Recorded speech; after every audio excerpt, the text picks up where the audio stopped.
નમસ્કાર, આપ જોઈ રહ્યા છો સ્પાર્ક ટુડે ન્યૂઝ। બોડેલીના મેરિયા બ્રિજ પર ટ્રેક્ટરના પૈસાને લેતી દેતી મામલે શોરૂમના માણસોએ યુવક પર હુમલો કર્યો। મારવાના ડરથી યુવકે મેરિયા બ્રિજ પરથી કૂદી પડતા ગંભીર ઇજાઓ પહોંચી હતી। સારવાર દરમિયાન તેનું મોત નીપજ્યું છે। પૈસાના મામલે બનેલી ઘટનાને લઈને ચકચાર મચી છે। બોડેલીના સુસ્કાલ ખાતે મોસાળમાં રહેતા સહદેવભાઈ બોડેલીના સોનાલિકા ટ્રેક્ટરના શોરૂમ પર નોકરી કરી રહ્યા હોય ત્યારથી જ તેમના સગા માટે રૂપિયા 2 લાખ ભરી ટ્રેક્ટર ખરીદ્યું હતું અને તેની લોન ન થતાં તે પરત પણ લઈ લીધું। આ બાબતને લઈ વારંવાર નાનો મોટો ઝઘડો થતા સહદેવે તે નોકરી છોડી દીધી।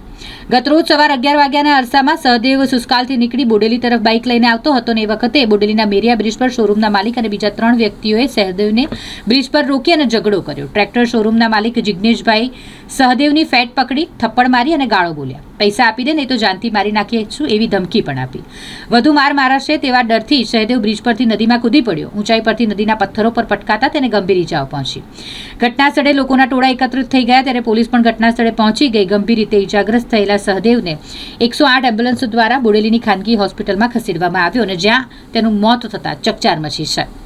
આ બનાવ બાદ સહદેવના પરિવારજનોમાં ભારે રોષ છે। પરિવારજનોની ફરિયાદના આધારે બોડેલી પોલીસે ટ્રેક્ટર શોરૂમના માલિક જિગ્નેશ સાથે 4 વ્યક્તિ વિરુદ્ધ ગુનો દાખલ કરી વધુ તપાસ હાથ ધરી છે। ગઈકાલે મેરિયા બ્રિજ પરથી યુવાન નીચે કૂદી પડ્યો એવી હકીકત સામે આવી હતી, જે અનુસંધાને આ કામના ફરિયાદી ગોવિંદભાઈ કાદિયાભાઈ રાઠવા નાઓ રહે સુસ્કલવાળાઓએ તેમના જે ભોગ બનનાર છે સહદેવભાઈ તેના તેમને ફરિયાદ આપી હતી।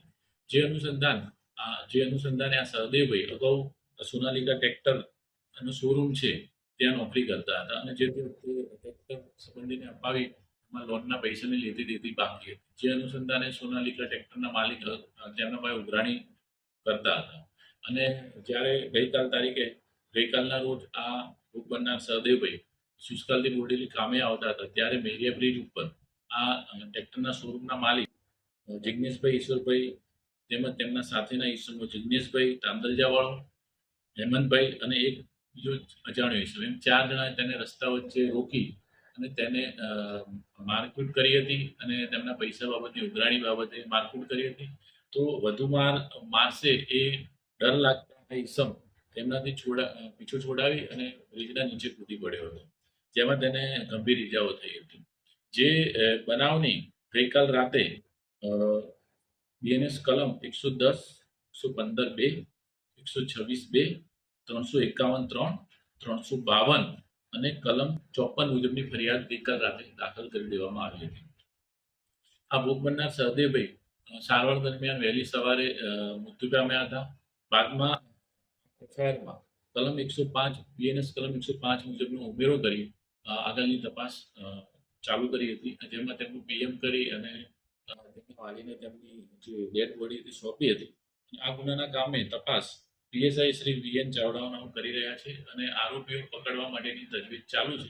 મારા છોકરીનો છોકરોનો ફોન આવ્યો, ભત્રીજો મને ફોન કર્યો, એ જોતેલો જ બાજુમાં ભરી, એટલે મેં ફોન કરેલો, મેં ત્યારે દોડીને આવ્યો, 108 ને આવ્યો પેલો મેં આવી ગયો, પછી નીચે ઉતર્યા, પુલની નીચે પડીને દેખાય, તો પછી અમે 108 ને ચડાવ્યો બધાથી। પછી આ લોકો ફેટામફેટ કરતેલા કે એવું જોયું એ છોકરો અમારે, એટલે પછી આણે ફેંકી દીધો કે કૂદી ગયો એ ખબર નહીં આપણને। એ પૈસા બાબતની નહીં, પૈસા કા હાલે છે એમ કહેતેલો, ચેકની બેંકમાં દીલો, ત્યાંથી આવીને વરીને એવી આવ્યો, બોડેલી આવતેલો પાછો, એને રોકીને પુલ ઉપર રોક્યો 4 જણાથી, એ ફેટામફેટ કરતેલા।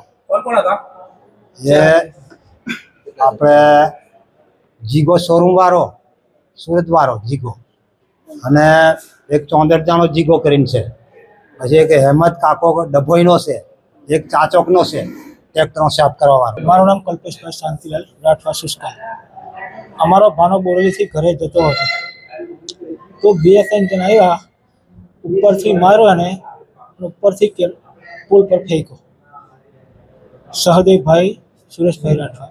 પછી મેં બોડેલીથી નીકળી ગયો એકવાર, પણ પછી થોડી વાર મેં ખબર પડી, પાછો આવ્યો મેં, તમારો ફોન જ છે એવું કીધું, એટલે પછી અમે જ્યાં થઈ તો દેખ્યું તો મારો ભોણો, પછી એના દવાખાને લાવ્યા, પછી ટ્રીટમેન્ટ કરી પણ કોઈ સારું નથી. એ લોકોને હવે કંઈક સજા તો થવી જોઈએ ને યાર. કારણ શું હતું? કારણ શું કારણ મારામારી થયેલી એવી રીતે? એ ખબર નહીં યાર. એ તો પણ કઈ રીતે મારામારી થાય તો ઉપરથી થોડો ફેંકાય. પૈસા જોઈતા હોય તો પૈસા માગી લેવા જોઈએ એમને. હા, એમને પકડો તો લોકો આની પર કેસ કરવો હતો. કાયદેસર કાર્યવાહી કરી હતી. એમની કને પૈસા એની કને એમ માંગતા હોય તો એમને કાયદેસર કાર્યવાહી કરવાની હોય. પછી આ મારીને ઉપરથી પુલ પરથી ફેંકે. હવે આ જ્યાં અમારો ભોણો જીવ ગુમાવી દીધો એનું શું થાય? એને એક જ બે ભાઈ હતા. એક ભાઈ જે કંઈ કમાઈને ઘેર ખવાડતી ત્યાં જે પોત થઈ ગયો. એ લોકો શું કરશે?